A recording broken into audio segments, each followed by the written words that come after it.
Salam. Hi everyone, welcome back to my channel. Today's video is all about burnout. Burnout is a state of mental, physical and emotional exhaustion that happen when you're feeling stressed, overworked and overwhelmed. It's a common experience that affects many people and can have serious consequences for your health and well-being. In today's video, we will explore what burnout is, its symptoms, and most importantly, how to overcome it. So whether you're a student, a professional, or someone who's feeling a bit of burnout, this video is for you. So let's get started. Just a side note before I start, this video will be based on science, which means that everything I will say based on previous research. I will cite and reference and put the reference. You can see it down in the description box. I divided this video into 3 portions. First part will be about give you a clue about burnout, its symptoms and consequences or complications. Then the second part will be I will speak about my experience, how I personally overcome burnout. The third part will be about how the management, specific general management. Get started now. Burnout. Did you know that burnout is now recognized as a legitimate medical condition by the WHO, World Health Organization? In fact, the prevalence of burnout among healthcare workers is 44%, whereas another study done among medical students revealed that founded that 27% of medical students suffered from burnout. This study included 152,000 medical students in 47 countries. Another study done among nurses revealed that about 35% of nurses suffered from burnout. So this is very, very important for every medical student or non-medical students to recognize the symptoms, because sometimes you be in the video is purpose to educate anyone who watch this video.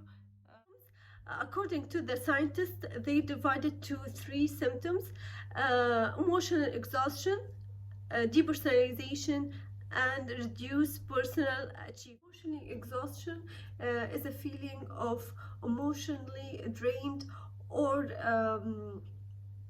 depleted, making it difficult to feel motivated or engaged with work or other activities. Depersonalization, secondly, depersonalization is a feeling of detachment toward work or other people, and it can be manifested as lack of empathy or compassion. It can lead to other people to withdraw from any social interactions. Like a reduced personal achievement is a feeling of ineffective or incomplete, and it can lead to decreased performance and productivity. Other symptoms that have been linked to burnout, like fatigue and sleep disturbance, and headaches. Cognitive symptoms like difficulty concentrating and memory problems. It's important to note that some of these symptoms can overlap with other mental health conditions, like such depression and anxiety. So very important to pay attention to all these symptoms, because there's a criteria to diagnose each one of them. Now going to, if you're having any of the symptoms, now going to complication or consequences. There's personal consequences. According to the scientists, there there's personal consequences and professional consequences. Professional consequences like decreased productivity, decreased patient satisfaction, and increased medical error. Personal consequences started with decreased confidence. They mentioned satisfaction with career choice, symptoms of depression and anxiety, sleep disturbance. They're all may present as a complication.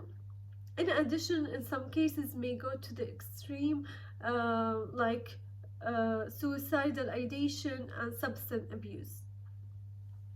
Part of this video, second stage, is talking about my personal experience with burnout. Just before I start, I want to just highlight that I'm sharing this because I'm challenging how challenging to even try to self-diagnose. So I'm sharing this with you all to pay attention to the symptoms, because my symptoms are a little bit different from what I have mentioned earlier, and definitely overlap with other diseases. So as a healthcare, now I want to share, in the second part of this video, I want to share my experience with burnout. As a healthcare worker, I have experienced burnout. Started with feeling, started with exhaustion, overwhelmed. I began lose weight, and I had very bad insomnia.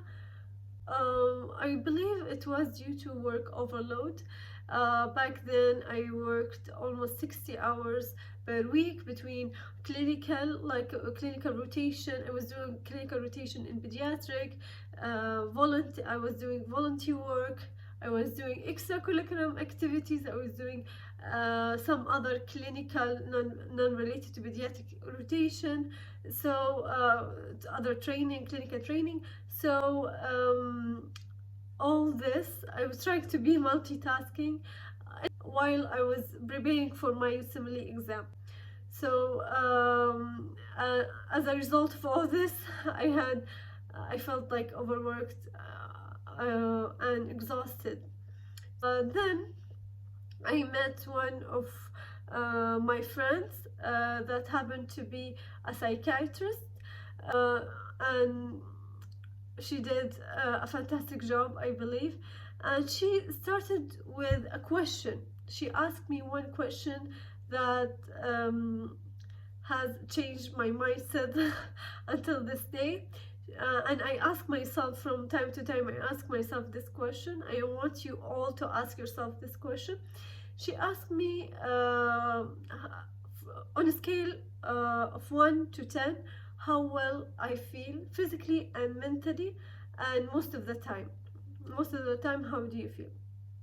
So for me, my answer was, back then, was 4. I told her, okay, I'm 4 most of the time. I may go lower when I don't feel I'm okay. So she advised me to take time off from everything.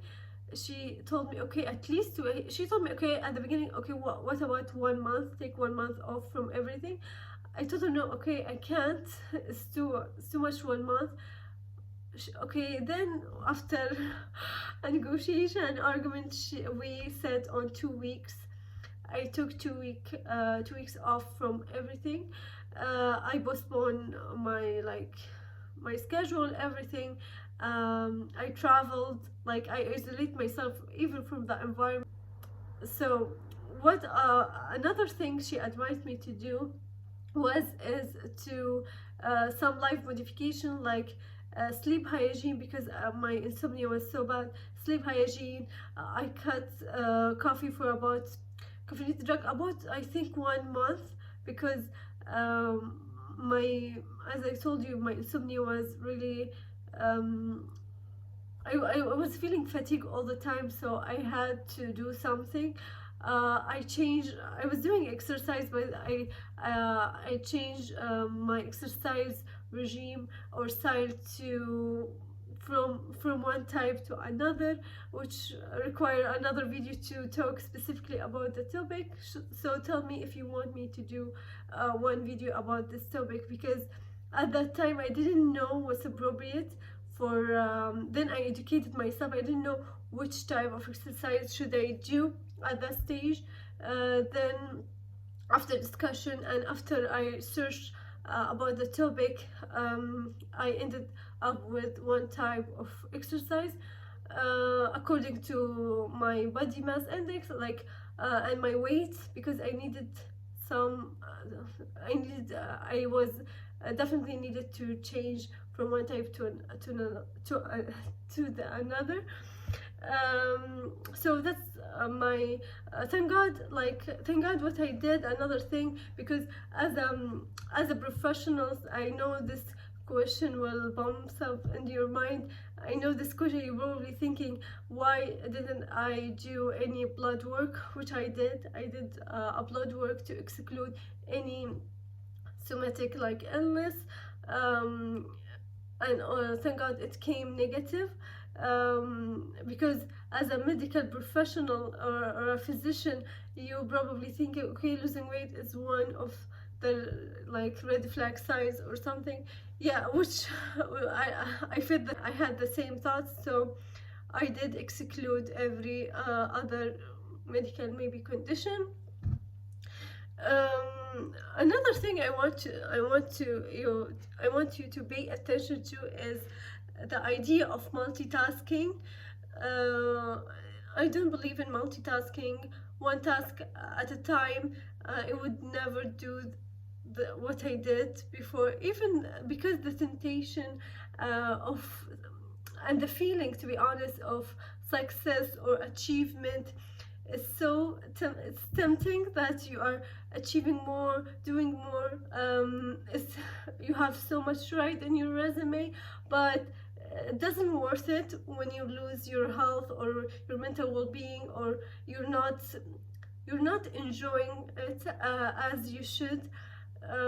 So if you're doing multitasking and you're thinking this is the best thing I can do, I don't believe it is, because you will reach at some point that you are burning yourself without realizing that you're burning yourself, like what happened to me. So I share this my experience today, because I don't want anyone of you to have, if you have any similar, you know what to do, and ask yourself one question: how well do you feel? Now going to the third part of the video. Now going to the management of burnout. According to research, there's individual strategies and organization strategies to manage burnout. Individual strategies like relaxation and mindfulness technique and cognitive behavioral therapy. Relaxation and mindfulness, you can achieve that by praying, if you're a Muslim or any other religion, just to pray, meditate, and doing yoga, because while you're having burnout, or you will be overthinking, overstressed. So trying to have a peace of mind, like and just focus on one thing at a time, as I told you, because burnout you will be anxious, stressed. So we're trying to shift this phase to more quieter and stage. Okay. Cognitive behavior therapy, I think what my friend did is to reflect and realize what's the problem, and be able to self-manage and be able to self-recognize the condition at first, then dealing with it second. Organization strategies like job redesign. I think this, such as job redesign, I think this is not an easy task, especially as a physician. I understand we have day shift, night shift clinics, but you can talk to your supervisor or your manager and be honest about your condition and what support they could provide, like your organization or your hospital may able to provide. The second thing about organizational strategies is promote social support. You have to connect with your family, even though I know it's hard to be vulnerable or to talk about your feeling, but I think to connect with your family and family members and your close friend, sometimes you don't need to talk to a specialist. Even though we are, as a physician or clinicians, we have the privilege of being surrounded by doctors and healthcare provider, but sometimes talking to a close friend or a family member may be enough in dealing with this issue. Lastly is work-life balance. This I can help you with is when some people, like, they do calendar schedules, or they do to-do list. So when you start to write your to-do list, or you're starting to write your weekly schedule or your monthly schedule, don't forget to write family calls, like family connect, gathering with the family member or friend. Don't forget, like, even the tiny, for example, like cooking, like taking a shower, like all those maybe sound silly but very important. And dedicate every day. You have 2 hours, 3 hours, that all by yourself. Try to schedule exercise, commit with exercise. Exercise helped me a lot in my case, and I may do another video about the topic. That's all for today. Well, please, if you have any, thank you for watching this video, and if you have any comment or question, please leave them in the description box. And if you like this video, give this thumbs up, and subscribe to my channel for more content like this. That's it for today, and thank you again, and see you next time. Bye.